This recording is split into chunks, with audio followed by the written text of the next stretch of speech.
Welcome back to the show, everybody. Let's take a look at the headlines here. XRP volume. Where is it coming from? Casino coin news. It hits a new exchange. Some economists are saying we are on the verge of a financial collapse. Another country is calling for crypto regulation. Brazil's only exchange tokenizing assets in digital custody. And Ukrainian commercial bank and Stellar Network. You're going to need to know about that one. That's big. And we got a little friendly reminder from myself and Brooks Entwistle from Ripple. You're going to want it. And calling all cars, ladies and gentlemen, calling all cars. There is dissension in the ranks in the SEC. We may need a referee before it's over. And what is happening could push Ripple into the pole position for a win in this case. Make no mistake about it. And we got an update from Congress this week from Ron Hammond. Somebody roll that beautiful intro. This is Digital Perspectives with Brad Kimes. Subscribe for new content notifications. Now, here's Brad Kimes. Come on in. Welcome back to the show, everybody. You can follow me on Twitter at BackUpBradleyAbove, and everything that we're talking about here today. $2.168 trillion market cap this morning, ladies and gentlemen. And we are looking like we are off a little more than 2% for the cryptocurrency market cap. Right now, Bitcoin at $47,300. Some would say a bargain at these prices. Ethereum at $3,800 plus, and we see Solana coming in now at $157 and change. Cardano is at $1.24 now, and XRP is at 79 cents. Let's take a look at the price range. Guess who's going to be buying some, even if it's just a little bit? I'm getting some, not financial advice, just my digital perspective. Right here we see we are ranging between 0.7662, which I wish I had caught the bottom on that, but you can never know where the bottom is. 0.8322 on the high side. I know what I hold, ladies and gentlemen. I use these moments to try to accumulate, even if it's just a small amount, to exercise the discipline. This came from Big Skinny here, and I put the eyeballs on it. He said, but it's not being used for payments. Sarcasm. Yeah. And shout out to Big Skinny, who is a huge contributor to this channel. And we have some of the greatest conversations, for which I wish we had the ability to just record our phone calls so I could share some of those sometimes about what's happening with XRP and this crypto space. But looking right here, he has circled the ledger payment volume at 52 billion. Hundreds, thousands, millions, billions. 52 billion plus in ledger payment volume. Things that make you go, this is definitely above my pay grade, people, but I can tell you somebody's using it for something now, aren't they? The other point to this is we do know that they're using it for payments in certain parts of the world. We just know that they're working out this point in time how it's going to be classified so it can be eventually used, I believe, in its full-scale intended use right here in the good old USA. Taking a look here, liquidity. Yeah, that's what we're talking about. Casino coin to hit a new exchange today. Hotbit. And deposits open here. You can see today at 8 a.m. UTC, and trading opens on 10 a.m. UTC as well. So congratulations to Daniel, Mark Robson, now the CEO, who really is like the Brian Brooks coming from gaming regulation in the Isle of Man, and with a background at Bally's Technology, which reminds me of Brian Brooks, who was a chief legal officer at Coinbase and then spent time as a regulator at the OCC. So there is some similarities here in the casino coin world that I'm seeing with what they have done by bringing Mark Robson to the CEO position. And now they're rolling out on a new exchange. Exciting stuff to be coming from them. I am excited to hear even more. Right here, I talk about this often. Another economist, and it doesn't matter who, is telling us there is a reading of the tea leaves here, just like the technical analysts, right? There is a warning of another financial crash warning here, a recession to hit much earlier than expected, says a top economist. Cycles have sped up, meaning a recession may come sooner than expected. Chinese bonds are suggested in this article as a safe haven. I did read the entire article. I don't feel a need to read it to you guys because there's not much other to glean than exactly those points from the headline. Shout out to Bond Crypt for that.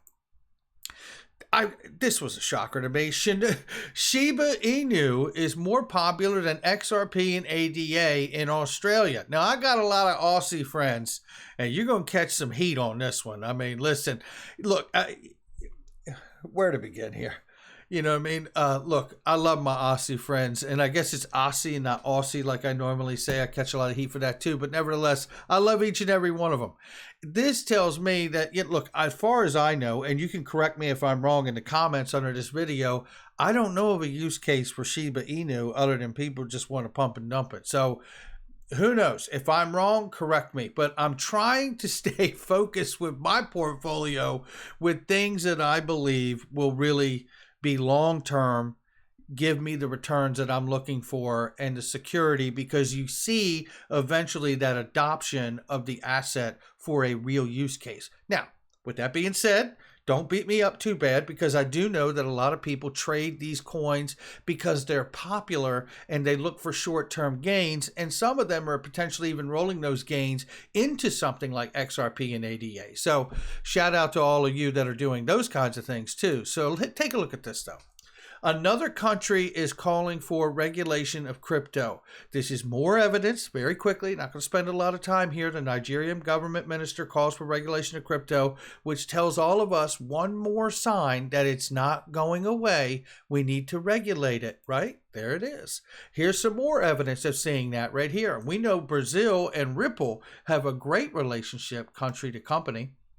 And I'm not suggesting that they're tied in here, but what I'm suggesting here is that there's more evidence here that tokenizations and of assets and digital custody is coming in a very big way. The country's only exchange is evaluating opportunities and doing exactly that. And it also plans to launch a crypto ETF. Now, let's go here, because this gets even heavier right here. A Ukrainian commercial bank plans to test an electronic hryvnia, I don't know how you say it, but anyway, it is the sovereign dollar of Ukraine, built on the stellar.org and deployed on BitGlobal next year. Let's take a look at this article, because it gets pretty powerful right here.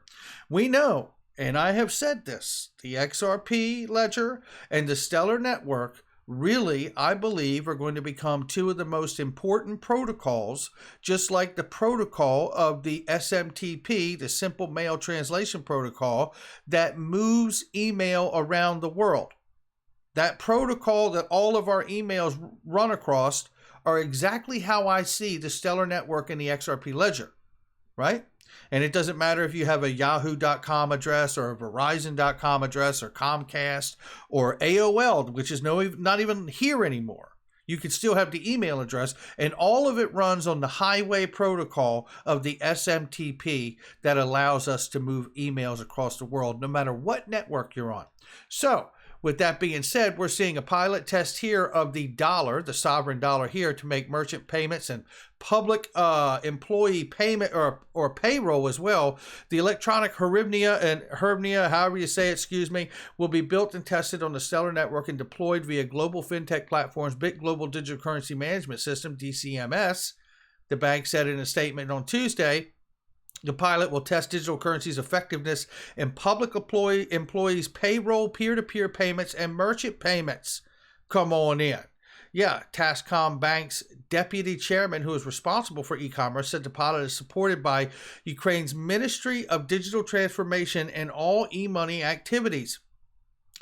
Under the regulatory supervision of the central bank MBU, according to the statement, the electronic hryvnia is going to be built under Ukraine's existing e-money legislation. The pilot is anticipated to kick off in 2022. Well, this is pretty important, because we're going to get an update from Ron Hammond about what's going on here in the United States, and it's going to align greatly with what you're seeing in this article here.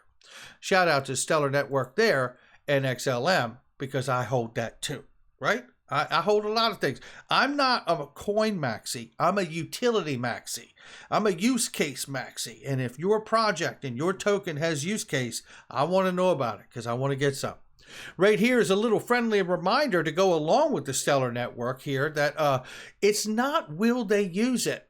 That answer is yes. It's how much adoption will we achieve? And that is the real point here.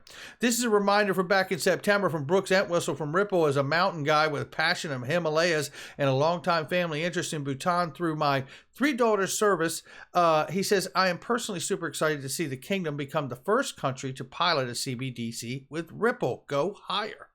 Absolutely. So we see this happening, and we know the Republic of Palau as well, right, is in on this as well. So this is not a matter of if they're going to do it. They're doing it. You are watching it roll out and happen in front of your eyes. The question is how are you making choices and decisions in your portfolio that will benefit you and your family based on the knowledge you have? Right? And we're all different. We all make our own choices. Right here, we have dissension in the ranks, ladies and gentlemen, and we got problems coming from everywhere when you're in the SEC. We know, and I covered this, but this is to touch on this before we get into the rest of what's unfolding, which is breaking. Empower Oversight, the whistleblower group, is suing the SEC because of a conflict of interest. We have pointed this out many times, which is Jay Clayton and William Hammond.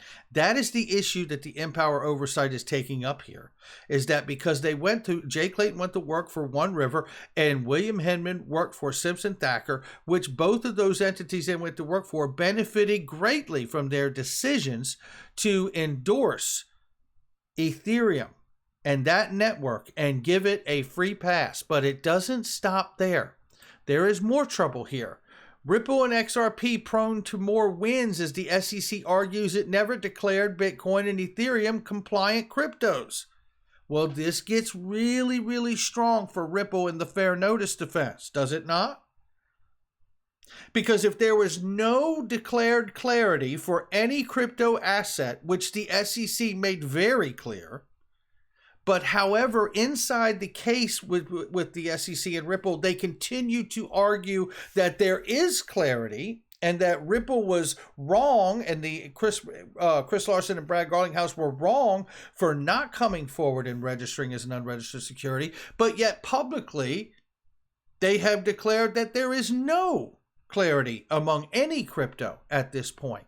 This gives a lot of credibility and credence to support the fair notice defense for Ripple, which can literally put them in a pole position for a win, because they're declaring publicly that we never declared anything, right, to be a compliant crypto.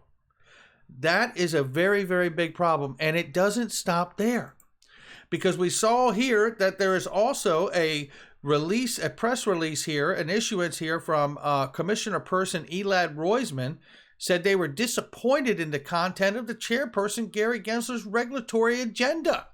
Let's get into that very quickly here. The latest from Hester Peirce, the latest regulatory agenda shows the SEC will be busy in upcoming months, but it won't be working on the right things. Now, it talks about a lot of different stuff in this thing, but I want to go down to where it's pertinent to us in digital assets. Furthering investor protection. The agenda also comes up short on furthering investor protection prong of our mission by failing to provide more clarity on digital assets. First, the agenda makes no mention of any regulation with respect to digital assets. In the last several years, this sector has grown in size, complexity, diversity, and investor interest.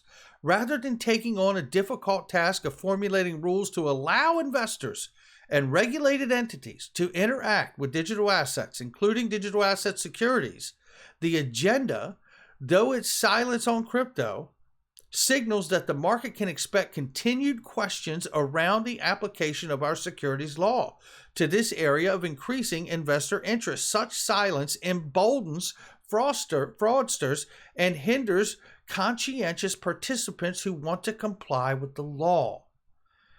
I tell you, you just can't say it any better. And I want to congratulate Hester Peirce and Commissioner Elad Roisman on their courage to continue to stand up here. But I also find it very interesting that the entire agency, and these two people involved too, never stepped up to the plate for the last several years here and acknowledged that there was never any clarity for Bitcoin and Ethereum. They all have hidden behind the William Hammond speech for a very long time until it has come to light now that that is a real problem, because The SEC is in a sticky place where they can't embrace it anymore, but yet they're trying to use it to win in the Ripple case. Lots of problems going on here. This is just short of a food fight in the lunchroom. Now let's take a look quickly here from the update from Ron Hammond this week in Congress and crypto. Now remember, we just went over Ukrainian sovereign dollar getting on the Stellar network. I just reminded you about the Republic of Palau and Bhutan with Ripple and their private ledger for CBDC issuances. And look at this, the conversation in Congress is going to be all about stable coins. This week in Congress, after an in-depth and well-attended House Financial Services Committee hearing, which was fantastic, one thing is clear, stable coins will dominate 2022 for Congress. Nothing is more apparent of this than the stablecoin hearing in the Senate Banking Committee, which is today at 10 a.m. It says here stablecoins will have been the hot topic on Capitol Hill for quite some time, but the successful, largely bipartisan takeaway from the House Financial Services hearing last week was there is a need for regulation in Congress, not the regulators should lead to address it. It says here the House has typically been farther ahead of the Senate when it comes to understanding crypto, especially on the D side of the aisle. But stable coins are unique as many of the policy topics in banking and reserves are familiar to older members, many of whom are in the Senate. The Senate Banking Committee hearing tomorrow, which is today, will likely not be as in-depth as last week's House hearing and will go off topic previous hearings. Members will focus on stablecoins, but also central bank digital currencies, China, Fed accounts. However, don't take the lack of expertise for granted. Listen what he says here. The old DC saying goes, House passes bills, Senate passes laws. And when the Senate takes notice of an issue, usually it will have a better chance of being considered by the general body than a bill in the House, especially if it is bipartisan with senior senators. It goes on to say here, for the hearing, be sure to watch Ranking Member Senator Toomey, who's been very critical and knowledgeable on the effort of stablecoins and crypto. Leader on the stablecoin effort for quite some time, recently led a letter to the President Working Group expressing concerns about how the PWG solicited feedback from the industry in the role of FSOC. We covered that when it was out. Like most Senate banking hearings, expect Elizabeth Warren to grab the headlines. Her criticism, though, will likely be on limiting stablecoin issuers' ability to affiliate with non-financial commercial companies, the need for stablecoin issuers to be depository institutions in Tether, and with this being the last crypto hearing of 2021, we enter 2022 with a Congress laser focused on stablecoin regulation. Both House and Senate, Dems and Republicans, have expressed to us a desire to work together. The question is, can Congress come to a bipartisan consensus before the midterms? Very good update, and shout out to Ron Hammond for that here. I want to say this, and I know a lot of you would think stable coins, right? But listen, don't let that be your knee-jerk reaction, because none of this digital asset space is going to get to where we all want it to go, where it will flourish. And we're talking more about the innovative projects that we're all interested in than regulation and what is to come. If we want to get past this threshold, we need them to get stable coins hammered out first in CBDCs, because they are the on and off ramps to this digital world. Believe it, don't believe it, it's still true. That's going to do it for me. Hit the like and subscribe, leave a comment below. Shout out to everybody who follows this channel. I really appreciate each and every one of you. Don't forget to check out the links in the description and comment box. They are great specials and products there. Don't miss out. Make sure you click them. They're trusted, vetted links. I'll catch all of you on the next one.